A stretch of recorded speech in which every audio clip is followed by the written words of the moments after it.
now. Hi, I'm Katherine and I'm famous for calculating routes for rockets swimming through space and saving Apollo 13 from floating in space forever. I was born on August 26, 1918, in White Sulphur Springs, West Virginia, as the fourth child of Joshua and Joylette Coleman. Ever since I was little, I have loved numbers. I ended up skipping 1st to 5th grade, and I finished 8th grade at the age of 10. And then my family decided to move closer to a black high school. I went to West Virginia State for college. After I graduated college, I became a math teacher at West Virginia High School.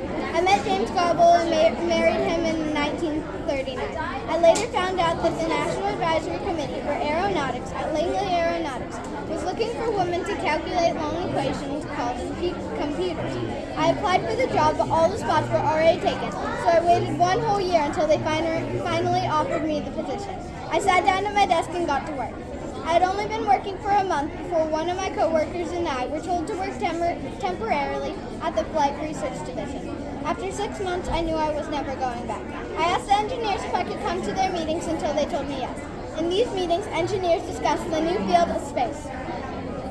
The National Advisory Committee for Aeronautics decided to change its name to the National Aeronautics and Space Administration, known as NASA, after we launched Explorer 1, the first U.S. satellite. On April 12, 1957, the Soviet Union launched Vostok 1, the first rocket into space. We decided we were going to send a rocket to space too.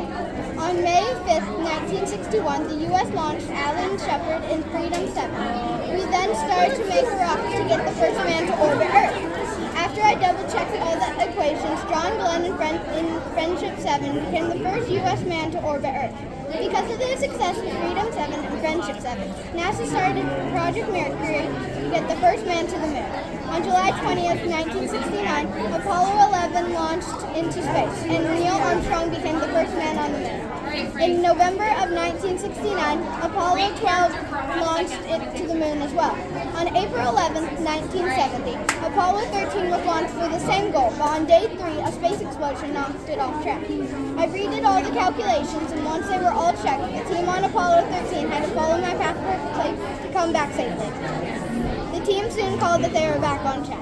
I worked every mission until I retired in 1986 after working at NASA for 33 years. I got many awards for my work, such as the Presidential Honor of Freedom, which is the highest honor given to a citizen.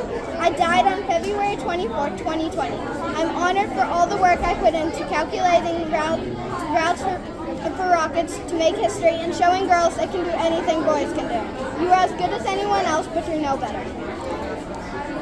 Good job.